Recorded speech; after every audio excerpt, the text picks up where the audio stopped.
This is North Pod, a North Melbourne fan podcast, hosted by Jason Hunt. Stevenson with his own move. Carrington. North are in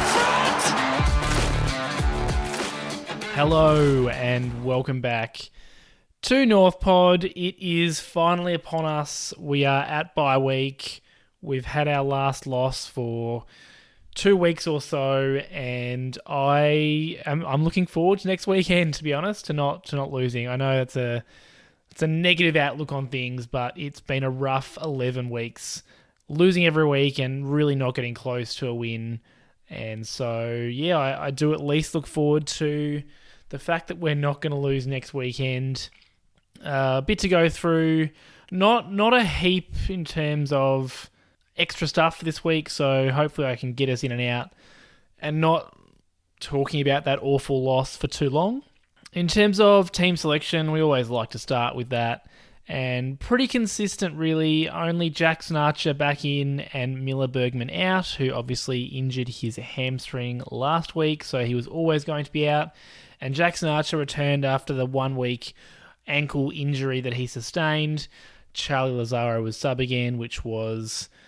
I haven't been keeping count, but he must have been sub 5 or 6 times at this point, which does limit his ability to press his case. It's interesting, actually. I guess I will go on a small tangent here because I understand the sub rule is tricky. You don't want to put a fantastic player there because it's a waste of them in some respects. So typically they are fringe players. But I do think that, you'd want to select a player that you think is capable of having an impact as the sub. And I would say in all the opportunities that he's had as a sub, Charlie hasn't really struck me as someone who's taking that with both hands and running with it. And sure, a big part of that is that he's not able to play that midfield role that we know he can play quite well at VFL level. There's just not the capacity for him to do that in the team unless it is a midfielder being subbed off. But yeah, I guess I would probably like to see us experiment a little bit more with some different players in that role because I'm not sure that he's having the impact that we'd like. Does it really matter? Big picture? Absolutely not. This is probably problem number 13 on the list, but just something worth noting. I'm not loving his play, and I'm certainly not loving the sub role for him. So that's that. So not too many changes. I know there were plenty of people calling for Darcy Tucker's head. That didn't come, and he actually had a fairly decent game by his standards. So, yeah, a mostly unchanged lineup. Toby Pink playing forward again, and that's how we went in. The match result was a loss by 59 points for us. And, yes, similar to last week, it was pretty much over early in the third quarter, unfortunately. A really, really disappointing defeat. Not an easy game to watch. The second half in particular was really difficult to watch. 48-107. There was a moment there where, and the commentary mentioned it, we were a chance to, for the first time this year, keep a side to under 100 points.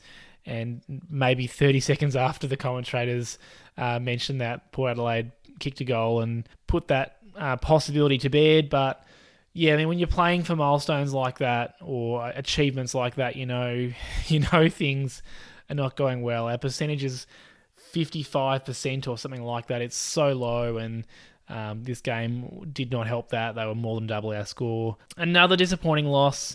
Hobart is certainly no longer the stomping ground that it used to be for us. We did win that last round game last year there, but there's been a couple of sorry games down there this year so far, and this was another one. I should be calling Port Adelaide Yartapuulti. I do apologise. I'm probably going to get that wrong all podcast, but given it is the second Sir Doug Nicholas, I think I called it Nicholas last week. Given it is the Sir Doug Nichols second part of that round or second round, some of the teams had opted to change their names to Indigenous names. So Yartapuulti was Port Adelaide's name for this round. I know Melbourne's called themselves NAM several. This might be the second or third year they've done it. So it is nice to see some clubs acknowledging it. North Melbourne obviously not doing so, but Yartapuulti or Port Adelaide did. Story of the game, I did talk about it there, but the third quarter killed us again, much like it did last week. And I think the big difference maker there, our midfield just didn't have the defensive prowess to go with such an elite side in Port Adelaide. We know that Zach Butters is there, Horne-Francis is there, Travis Boak's there, although he's not playing a lot of midfield time. Similar, Ollie Wines. Connor Rosie, although he was mostly playing forward and clearly not 100% recovered from his injury yet. So it was a strange decision to play him given how little he played through the midfield. But yeah, just the class of the Port Adelaide side, the Yartapuulti side, through the middle, was far too good for our midfielders from a defensive point of view. Shields played a defensive role and was able to do that on Butters for the first half. Kept him to about 5 touches, although he did kick 2 goals on the run, which, shows what midfielders that can kick goals, how damaging that can be. But he certainly, the rest of his impact was stunted by Liam Shields. Unfortunately, during that time, Horne-Francis was absolutely torching us. So in the second half, Liam Shields went to him and didn't really make much of a difference. I think that, to be honest, Horne-Francis killed him from stoppage in particular.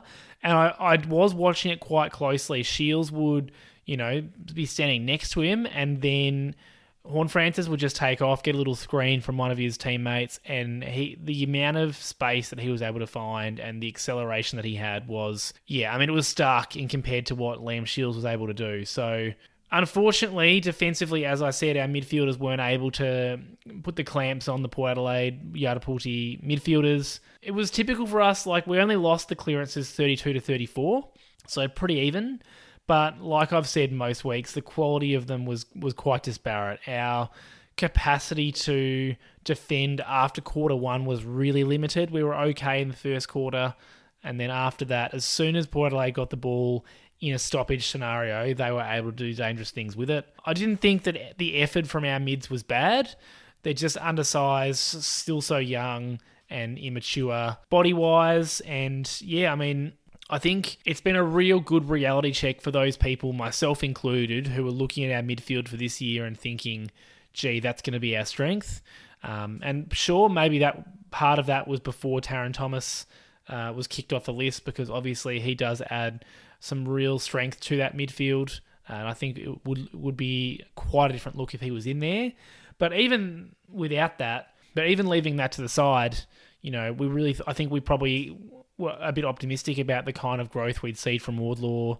LDU has come into some good form, but he's been a little disappointing at certain times throughout this year. Sheezel's only just been started playing through there. Simpkins barely played midfield time when he's been playing. So, there's actually a lot of reasons as to why our midfield doesn't look the way that we would like it to look. But I don't think it's on the back of poor efforts this week. We were just out-muscled, outworked, I shouldn't say outworked. We're out-muscled and out-athletic, if that makes sense, because Horne-Francis in particular, we just didn't have anyone who could match his pace and acceleration, which, I'm sure there'll be plenty of North fans that want to say that his disposal effectiveness wasn't fantastic and, he did what he did with the ball that matters. But, part of that is true. He did turn it over a little bit, but in terms of the meterage and the burst from stoppage that he was able to provide, Yartapuulti, it made our life from the midfield very difficult, and Shields tried his best but just couldn't go with him. And really, to be honest, it wasn't the hardest tag I've seen, because I've seen players more desperate to put a body on. I thought that Shields was just pretty happy to stand next to him and not really stop his run, and maybe he's worried that a free kick can be paid against him. There's reasons around for that, but I definitely think that the midfield defensive capacity of our team is just not there at the moment. As I said, the third quarter killed us. I don't know if it's around our capacity to adapt, if it's a Clarko problem, but I would say what I'm seeing is we're okay with our plan A, which is why we're typically competitive in the first quarter, and then as soon as the opposition makes some adjustments, it goes downhill from there, and we're not able to adjust to their adjustments, so to speak. So we know that historically the third quarter is called the premiership quarter, and often that's because, you can go in at halftime. That's when the coaches have got the most opportunity to make some changes, to try some things for players to be deployed in different ways. And we've seen the last couple of weeks that third quarter has been a real problem for us. And, Clarko is a good tactical coach. I think that's irrefutable. but he's only as good as the tools that he's got to deal with. And I think possibly we're finding out that the toolkit's pretty lacking this year, unfortunately. Let's jump on over to the North Podium, the 5 stars. If you're a new listener, this is where we rank the 4 best North Melbourne players and the best opposition player. The North Melbourne players get 4, 3, 2, 1, and then obviously those are tallied across the year, and the top 3 are sitting on the North Podium. Don't think about it too much. You have to say it quickly and just not think, and then it works audibly as well as it does written down. This week's 5 stars, LDU I've given best on. 35 disposals, kicked a goal, 5 marks, a couple of tackles, 9 clearances, 6 inside 50s, 18 contested possessions. Pretty similar to last week, just did a little bit of everything. Sure, he had his disappointing moments in terms of his disposal, but I certainly think that similar to Horne-Francis, the good far outweighed the negative for LDU. It's fantastic that he's able to kick another goal. He's in some goal-scoring form, which we need from our midfielders because our forwards certainly aren't able to fire at the moment. A couple of tackles, the clearances and the contested possessions really tells a story about the grunt work that he's being asked to do and that he's been able to do. And I think we are starting to see some of that fantastic form that he started last year with before he got a little bogged down with injuries. So yeah, it was another fantastic performance from LDU. I think this is the kind of performance. I think 35 is a lot. I don't necessarily need him to have that much of the ball every week, but I'd love him to get 30 disposals, some marks, some tackles, some clearances, and just monster the contested possessions every week. And if he can do that and just tidy up his disposal a little bit, I think we'd all be a little more forgiving about potentially his lack of defensive effort at times. But I do think he's on the road to improvement. He certainly did try to tackle pressure and corral a few times, which is more than he was able to do in some of those games that we've been a little bit more disappointed in his defensive efforts. 3 votes, Tristan Xerri. He was unlucky not to get votes last week, and possibly I've pushed him up 1 or 2 spots higher this week than he maybe deserves. It was a pretty tough game to give votes, to be honest, given how poor the performance was. But Xerri was 22 disposals, 34 hit-outs, 3 marks, 6 tackles, 3 clearances. 10 of those hit-outs were to advantage, so about a third of his hit-outs. And I just thought he was clearly, to me at least, the best ruckman on the ground. Jordan Sweet also had a fairly good game, but I really thought that Xerri took another step forward in his development. 3 marks really has to be his benchmark, but look, again, he's working on that, so I think it was positive to see him marking the ball around the ground a little bit. We know that he's going to bring tackles and clearances. He's a ruckman that is just bullocking, and yeah, the 22 touches is more than he would normally have, so I thought it was a fantastic game from Xerri, another performance where you could just rely on his capacity to compete in the ruck and give a little bit around the ground and tackle. I've been so impressed with his season so far this year. He's sitting 3rd on the North Podium, which I'll get to in a minute, but you'd have to think that he's in the top 3 in the Sid Barker at this point, just based on how consistent he's been across the year. And yeah, another fantastic game against a ruckman in a similar mould to him in Jordan Sweet. I really don't think that he's been beaten many times this year, Tristan Xerri. So another fantastic game from him. 2 votes, Harry Sheezel. He had 25 touches, 5 marks, 5 tackles, kicked a goal, 7 clearances, 6 inside 50s. Our second best midfielder, quite easily, I would say. LDU was the best. Sheezel was next best. And similar to LDU, just did a bit of everything. 5 marks in the tackles and kicked a goal. Was better than LDU going inside 50, but we know that Sheezel is a better kick than LDU. I really appreciated there were moments where Sheezel gave chases where he was never going to catch the player just based on the distance between them, but he made the effort, which is something that our other mids have been criticised for at times not doing.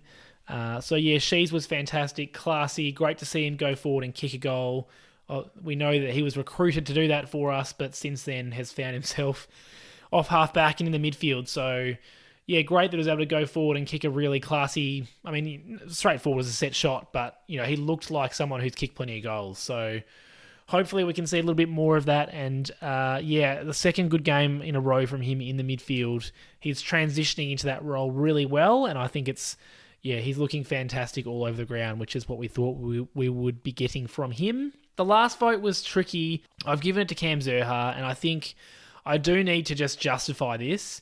He had 15 disposals, 1 goal, 6 marks, 2 of them were contested, a goal assist, and 3 inside 50s. I thought his first half was really promising. I thought he was aggressive. Like I mentioned before, he had some fantastic contested marks. His marking was really strong, and he was presenting really well up the ground. Getting involved, I thought, he's on today. And, if that's just him really wanted to shove it up Jason Horne-Francis, I don't care. He was on, and I was here for it. And then he really drifted out of the game as soon as we started not getting the ball forward. So it's hard to blame him for that. His goal did come late, so he did get involved again in the last quarter. But yeah, I think it's fair to say that his impact waned across the course of the game. His goal assist certainly came in the first half, and most of his disposals came in the first half. And I thought, yeah, it was the Zurhaar-esque that we've wanted to see all year. By no means a perfect game. I still think he's got another level to go to in terms of his craftiness around goal, but this was the kind of aggression and contested marking that we need to see from him. And look, it was pretty thin pickings for the rest of the team in terms of a 1 vote. So I'm happy to give Cam 1 vote this week. Hopefully he's able to produce this as a bare minimum moving forward. Because, yeah, he did drift out of the game after the first half, but I really didn't have anyone else to give a vote to be honest. Darcy Tucker's probably unlucky. He accumulated, had 29 disposals, 12 marks, 4 tackles, and didn't fall into those clangers that he had the previous week. I don't think that he was fantastic with ball in hand, but he wasn't awful, which we've seen. Awful's a strong word. He wasn't as bad as he's been in previous weeks. I know he's a bigger body. He's tough. He does remind me a little of Luke McDonald in that oftentimes you just think, why are you not releasing it? And I think it's him understanding his limitations and going, I'm going to absorb the tackle, and if I get pinged for holding the ball, at least I've held it up. He doesn't do anything flashy, but he does put his body on the line. You can see why Clarko would be into him based on this game. But yeah, I'm not crash hot on Tucker in general. I really do hope that he proves me wrong though, because this is, if he could use this a bit of a benchmark, like I said with LDU, he doesn't need 29 every week, but if he had 22 and found himself in the right place more often than not and disposed of it relatively reliably, then I think there's a place for him inside. In terms of the best opposition player, like I tend to do, I'm just going to split it between Todd Marshall and Jason Horne-Francis, because both of them tore the game apart in different ways. Horne-Francis had 10 clearances and kicked a goal, and I thought was definitely Port's best midfielder. Butters did some excellent things at times, but Horne-Francis' ability to just take the ball away from stoppage, run 15 or 20 metres, and then kick it, generally hitting a target. He did spray 1 or 2, but in general, I thought his disposal was better than it often has been, particularly when I watched him play for North. Sometimes his disposal was a little average. And Toddy Marshall he's the epitome of that player that I think, sure, he's tall, but visually to me, he just does not look like an AFL player. He looks like he could be a skinny centre in basketball, and he's not big enough for that, to be honest, but he just doesn't look like an athlete. But boy, he's got some skills.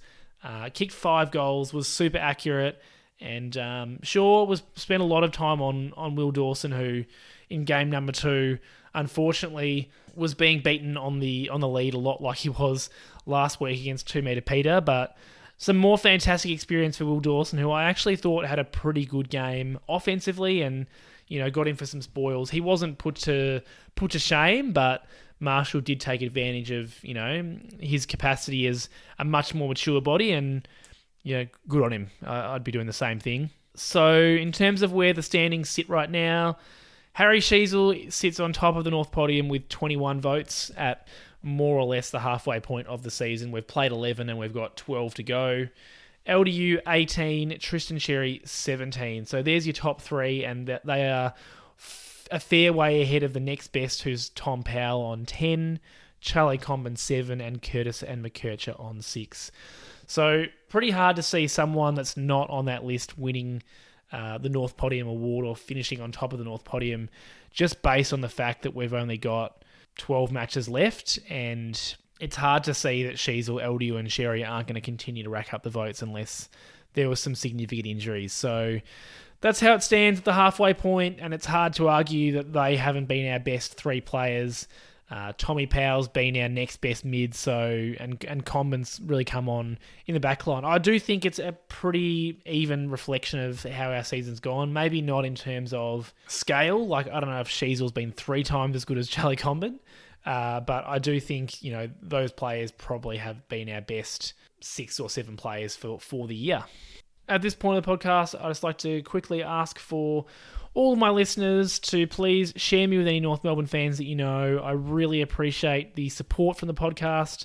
I wouldn't have been doing it this long without the support of the fans and the appreciation that I hear from fans, and I really appreciate the support that I get. So please help me keep promoting the podcast. Share me with your North Melbourne mates. We all could use a bit of positivity in our life at the moment. Give us a review or a rating on your chosen podcast platform, and if you can find me on social media at NorthPodShow. If you would like to support the show monetarily, you can find me at buymeacoffee.com/NorthPodShow. It's just another way to support the show, and I appreciate everyone who does so. Let's jump into the negatives. No surprises here. There is a bit to talk about with the negatives this week. So we'll start with the obvious. The ball use in general was just not it. And as per usual, it really started after quarter time. I thought our ball use dropped off straight away in the second quarter, and we just weren't punished by Port Adelaide in the second quarter. They sort of kept us in it with a sniff. But certainly the third quarter, they did punish us, and we deserved to be punished earlier than that. Going inside 50 was really poor. There were certain particular moments early on where LDU and Shields had some really deflating entries where we were bursting through and had opportunities to hit targets. And I think that's where it just must be so frustrating to be a forward in our side, because they've worked hard, they've found some space, or they're at least, in with a chance, and then a kick just gives them absolutely no opportunity to get hands on the ball.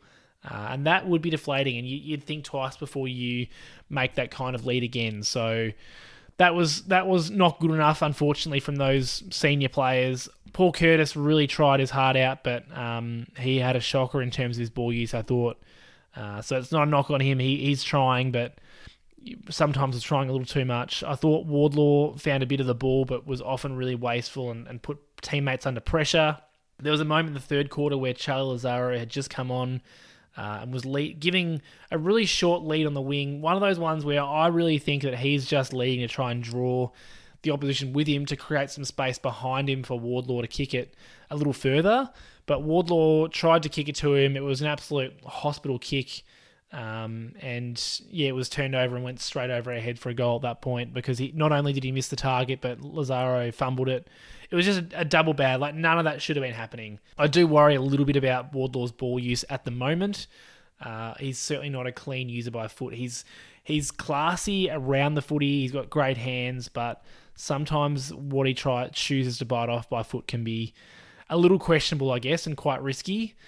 It's just a clear example that we're not there yet with our capacity skill-wise.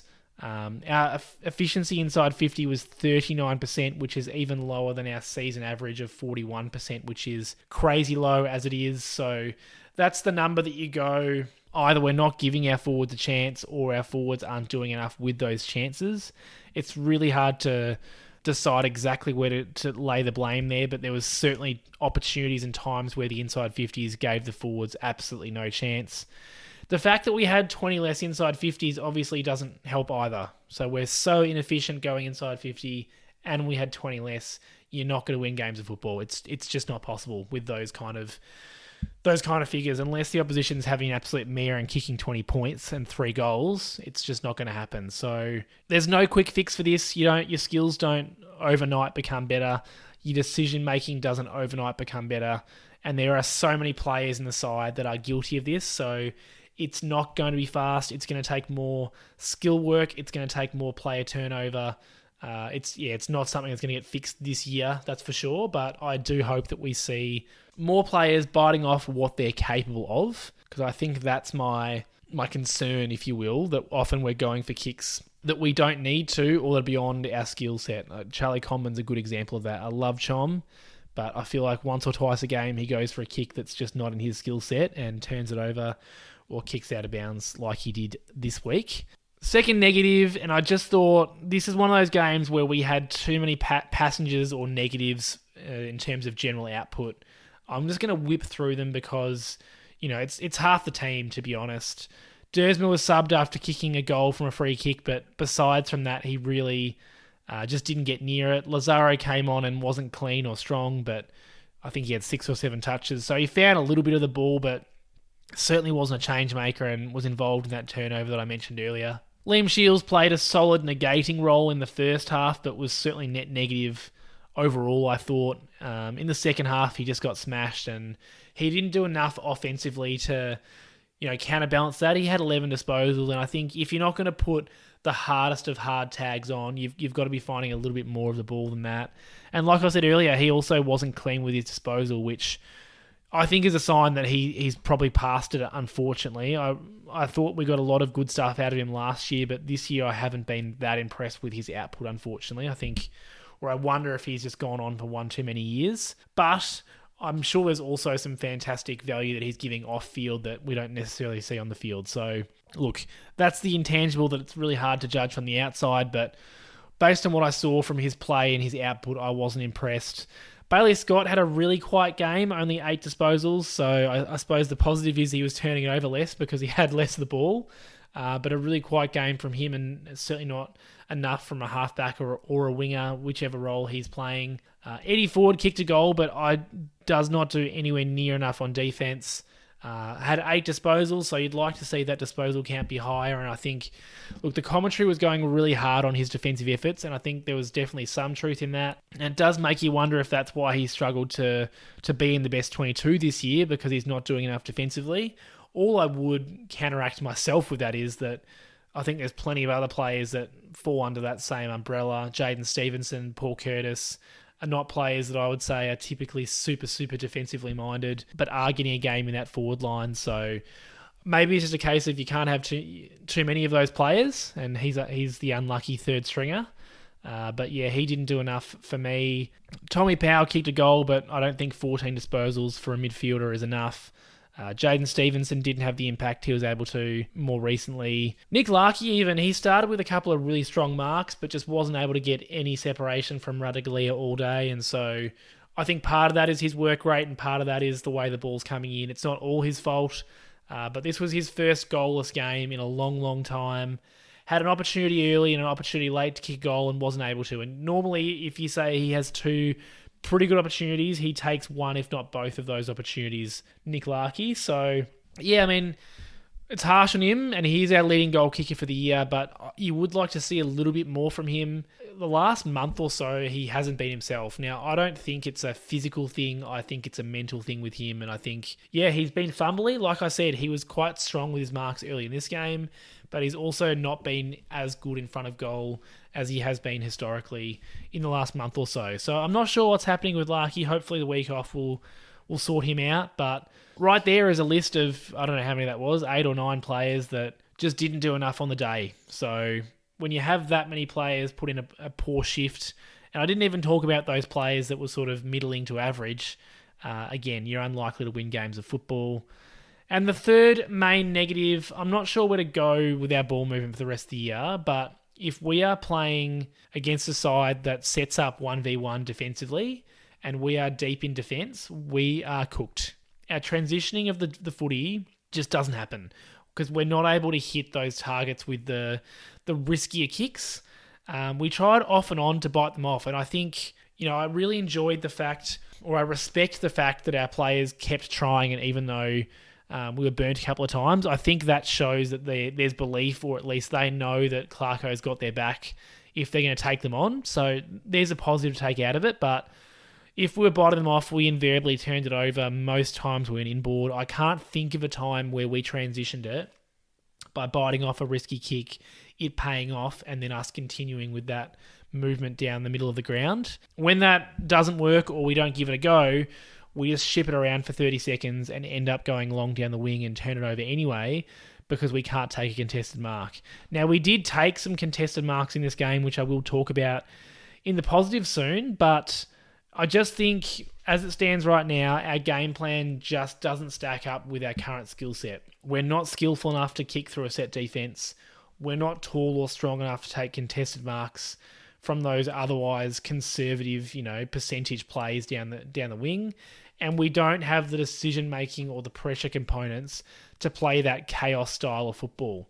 So what we're left with is capitalise on the occasional error that the opposition will make and just hope that we win some 50-50 contests or the ball bounces our way. That's honestly what our offence is amounting to at the moment when you look at it simplistically. We turn it over when we go fast. We turn it over when we go those risky kicks.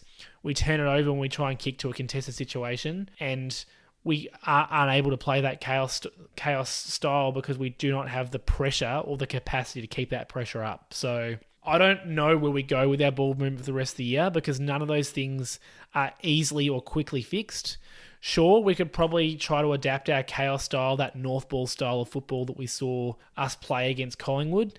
But even then, I think that North ball style does rely on some really good decision-making that I'm just not sure that we have enough players that can make those quick decisions. You need 3 or 4 Harry Sheezel likes to be able to pull that off successfully, I think. So, yeah, it's a worry. It's a big worry for us for the rest of the year, and hopefully Clarko's got some tricks up his sleeve for the end of the year.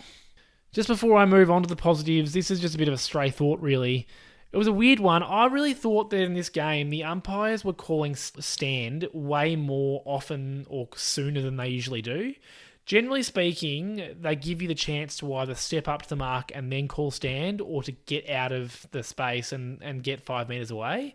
And I would say 9 times out of 10, the North players, our strategy is to get out of the area so that we can try and set up a zone and block more space that the opposition could kick or pass the ball into.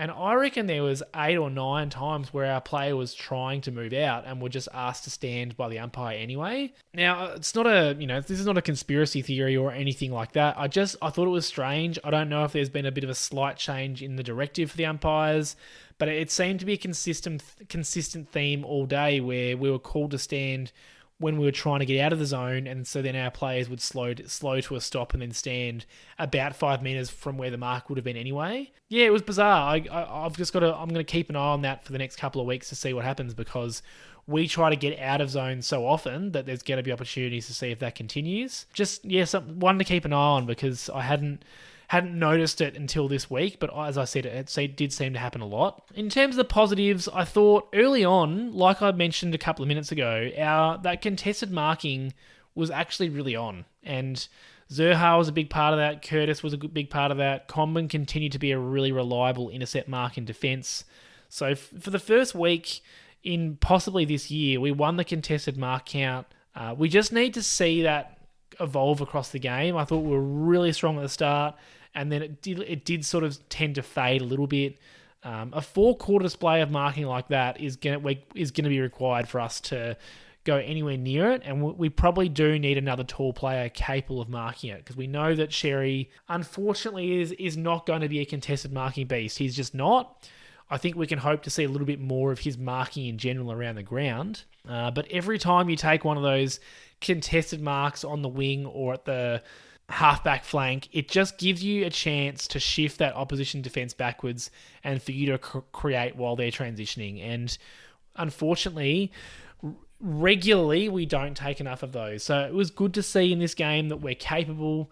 There was good contested marking, and also I would call it semi-contested marking, that sort of on the lead where you've got a player right on your backside. We took a couple of those as well that wouldn't get classed as contested, but in a way are at least pressured marking. Maybe that's a better word for it. So I thought we did the best job of that we have in several weeks.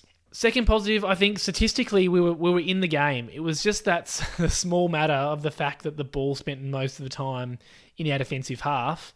That's a little small detail, but we won the contested ball. We won the hitouts. We lost the clearances by only 2. We only had 4 more turnovers than Port, which is remarkable, to be honest, because it felt like a lot more than that. We won the contested marks, which we never do. These are the stats we did lose, though. We got smashed in the tackle count by 18. I mentioned the inside 50s and Mark's inside 50. We lost all of those stats. But most of that just speaks to the fact that we lost the territory battle and the ball spent so much time in the Yartapuulti inside 50 / their half of the ground. I think we just need to take the fact that we were able to compete in those areas as a positive. We were winning elements of the game, and we just need to work on converting that to scores and converting that to winning the territory battle and giving our forwards more of a chance by giving them more entries and also giving them entries that they can do something with. So, yeah, great that we were able to win the contested marks for sure.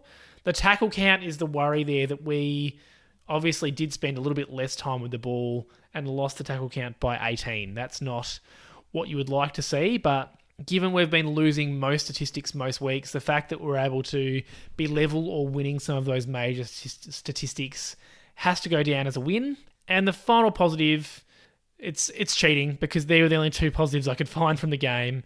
Everyone gets a week off to reset. We're halfway through the season, 12 games to go.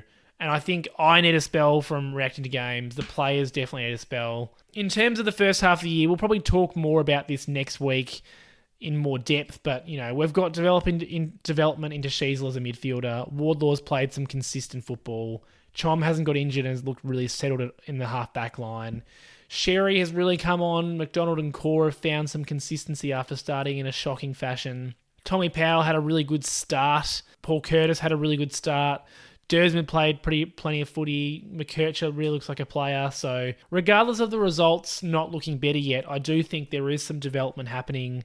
It's just not feeling good yet. We're just not in a place where we're really able to see the fruits of our labour, but it is happening, and I think I do hope that fans are able to see that. It's really disheartening when we're not close to a win. We know last year we won the first two, and then we had a couple of close losses. It's disheartening that we haven't had that yet, but look, Clarko says it's not far away, guys. So let's just listen to Clarko. We've got 12 more games left to hope for a win. We've got West Coast coming up. We still need to play Richmond. So there's going to be opportunities for wins, I think. We've just got to bide our time, unfortunately. Normally, this is where I talk about other news from the week, VFL, that kind of stuff. It's going to be super fast. The VFL game against Werribee, we got smashed. We lost by a good 10 goals or so. Werribee are a better side, but I certainly was hoping for a more competitive performance. Charlie Lazaro went down and played. Given he'd only played as the sub, he was able to get some more minutes in. Wilfield got a bit of the ball. Lazaro got a bit of the ball. Callan Dawson and Braden George returned to football after having been injured with a shoulder and an ankle, respectively, I believe. Certainly Braden George was the shoulder. I think Dawson was an ankle, so fantastic that they're back at playing at VFL level. It'll be interesting to see if Callan Dawson comes back into the side after the bye, now that he's got some VFL footy under his boot, but certainly not a lot under his belt, rather. I think I'm mixing my sayings up there. There wasn't a lot to celebrate from the VFL game. Not a lot of players that you'd look at that and go, they're beating down the door for a spot. So whilst the seniors aren't playing or performing super well, I don't know. There's a lot of pressure from them underneath, so I wouldn't expect too many changes in the coming weeks. And like I said, next week we've got the bye, so we can all enjoy not dreading watching a loss. The week after that, we've got West Coast in Perth, so super interesting game. The fact that it's in Perth does make me a little worried, but West Coast is coming off a belting at the hands of Adelaide, so whether or not that's a positive for us or not, I'm not too sure, but I just have to hope that we're going to be competitive. Anyway, we can talk a little bit more about that next week. There will be an episode next week. I'm still shoring out the details of what that will look like, but rest assured, despite us not playing, there will be some content to consume in the form of a mid-season review of sorts, just like I said, shoring up a few details about that, so you can look forward to that. And I think, we'll wrap things up there. I don't want to go too long, given it wasn't a super good performance like it hasn't been most of the year. So I'm going to let you go and let me go, and we'll carry on with our life with North Melbourne not disappointing us for the next 2 weeks, hopefully. I hope that you have a fantastic week. Hope that everyone's staying well. As a teacher, I know that there's plenty of sickness going around at the moment, so I hope we're all avoiding that, and I will chat to you in a week or so. Go North! Thanks for listening to another episode of North Pod. If you give me a rating or review on your podcast service, that would be much appreciated. And please follow me on all social media at North Pod Show. I'm on X or Twitter, Instagram, YouTube, TikTok, and I'm also very active on the North Melbourne subreddit. Hope you'll join me for the next episode.